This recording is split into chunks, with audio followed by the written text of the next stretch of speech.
Hi guys, so in this video I'm going to be talking about instantaneous velocity, and if you remember from class, we use the concept of instantaneous velocity to find the specific velocity at some point in time of an object that has a curved position versus time graph.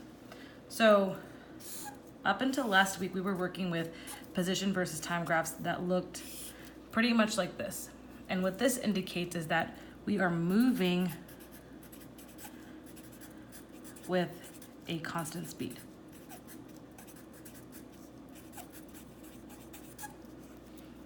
So if we were to transform this into a velocity versus time graph, this should look something like this. And these both indicate that we're moving with a constant speed. Now, last week I talked about instantaneous velocity, and what instantaneous velocity is this. It is the velocity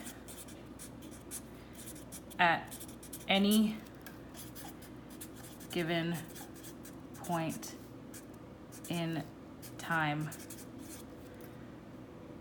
of an object's motion.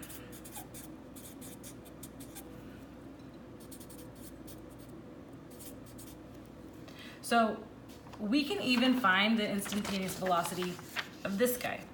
However, the instantaneous velocity, so like say I want to find the velocity at this point, and let's just say it's 1 meter per second. We can find it for this point, and this point too.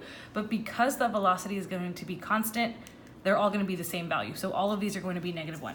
Now, what happens if I have a curved graph? If I have a graph that looks like this. This is position, this is time, and I have a graph that looks something like this. Okay, here you can see the slope is changing. So I'm going to go ahead and just draw a little evenly dispersed time frame so you can see how the slope is changing. So let's just say this is 1 second, 2 seconds, 3 seconds, 4. I'm just going to draw little dashes here all the way up. So these let us know our time frame.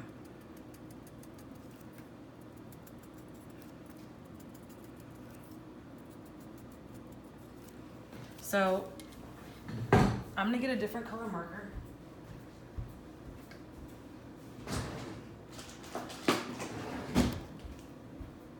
And I'm gonna use red to show you how the slope changes.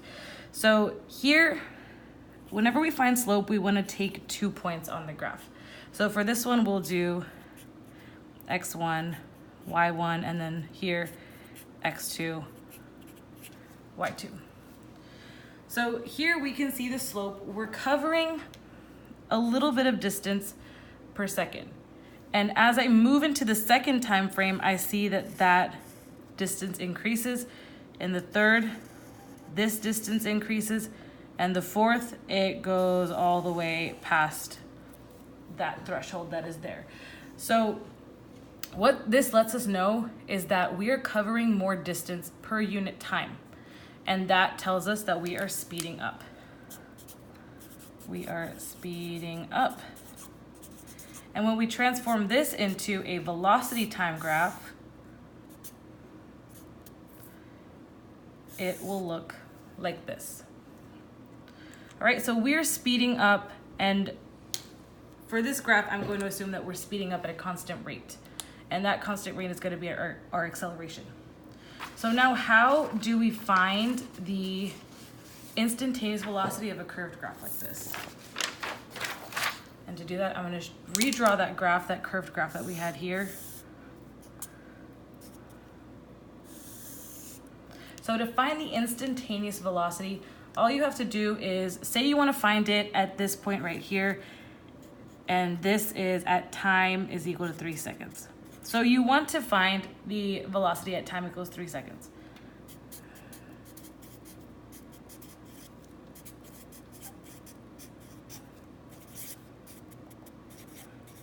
All you would have to do is draw a line tangent to that point. And what I mean when I say tangent is that it only touches the graph at one single point, no other. So we're going to draw a line tangent to that point, and we're going to take a coordinate here, and we're going to take the coordinate of the one that we initially wanted. So this will be x1, y1, sorry, it's supposed to be y, and this will be x2, y2, and we use point slope formula to solve for this. So it would be m is equal to y2 minus y1 over x2 minus x1. And that's how you solve for the slope. And the slope is equal to the velocity. All right, so if you're ever encountered with a problem like this, they will give you the coordinates for x1 and y1 and for x2 and y2. You just have to know that in order to find the instantaneous velocity, you need to find the slope of the line tangent. Because let's say, for example, we wanted to find it at this point right here. That tangent line is going to look different because it has a different slope. It's on a different point of the curve, and the slope is always changing. So you can't take 2 points on the curve because they will not have the same slope. You have to take a point on the graph and a point that is tangent to that point on the graph. All right, so next thing I want to talk about is transforming velocity time graphs that are curved, or transferring position time graphs into velocity time graphs that are curved. So whenever we have a curved graph like this, it will always get transformed into a straight diagonal line like this. So here, the two things that we talked about previously still hold. So the slope of the line is equal to the velocity. And the direction of the slope lets us know whether we have a positive or negative velocity.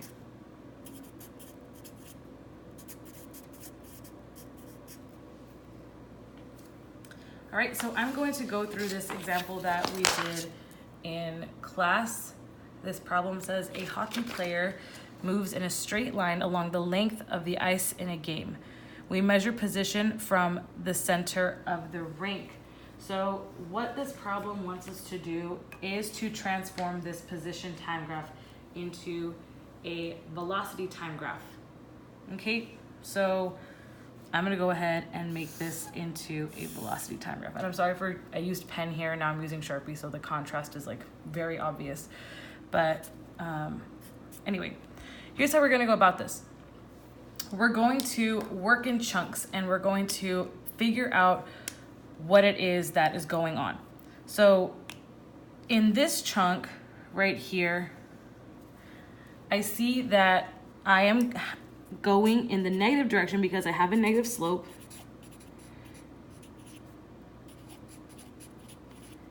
And I'm also slowing down.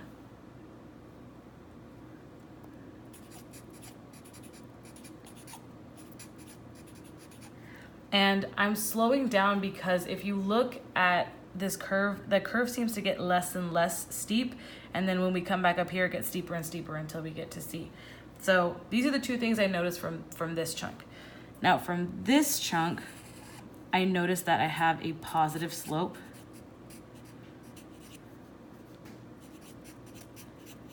And I am speeding up because my slope is getting steeper.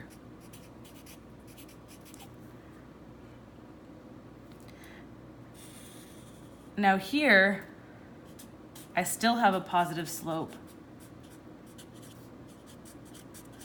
but I'm slowing down.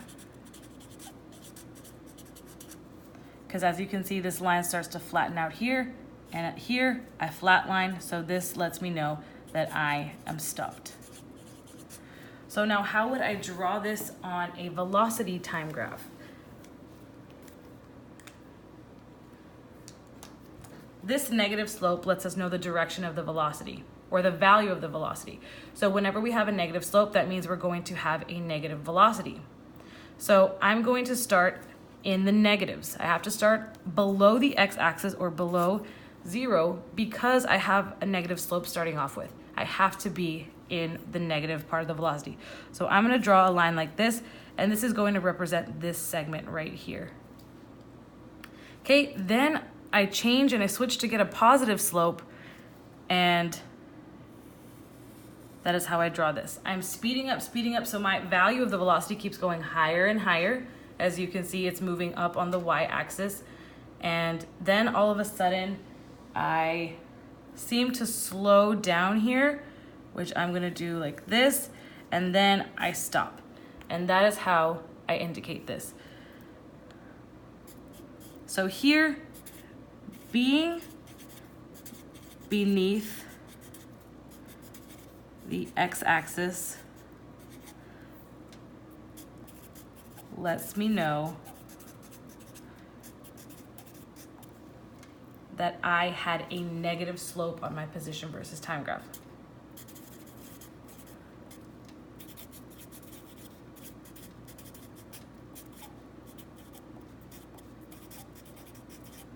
So that is why we start at the bottom. So say we started out with a positive slope, we would start above the x-axis because we have a positive slope. Now, at this change right here, when it turns positive, we have to indicate that by doing this right here, that we are getting out of the negative, we're getting out from under the x-axis, and we're moving up to above the x-axis. And then slowing down, we see a change in direction of our velocity. We're still having a positive slope, we're just slowing down. That means our slope on our velocity time graph has to be negative, and then the stop is indicated by a velocity value of 0 right here. So here is my point A. My point B is going to be right here, and my point C will be right here. So this is how we transform this graph. Now the second part of this question asks at which point or points is the player moving the fastest.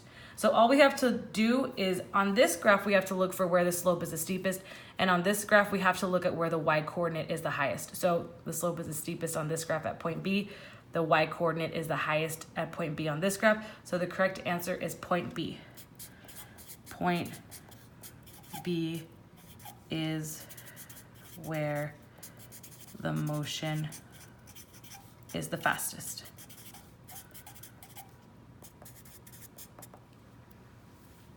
Now the last part of this question asks, is the player ever at rest? If so, at which point or points? So we can figure out where the player is at rest by looking at the position versus time graph wherever we flatline, which will be right here at point C. And on the velocity versus time graph, it'll let us know that we're at rest when we have a value, a velocity value of 0, which is also at point C. So point C is where we are at rest. Now I hope this video helped, and I will be uploading some more, so stay tuned.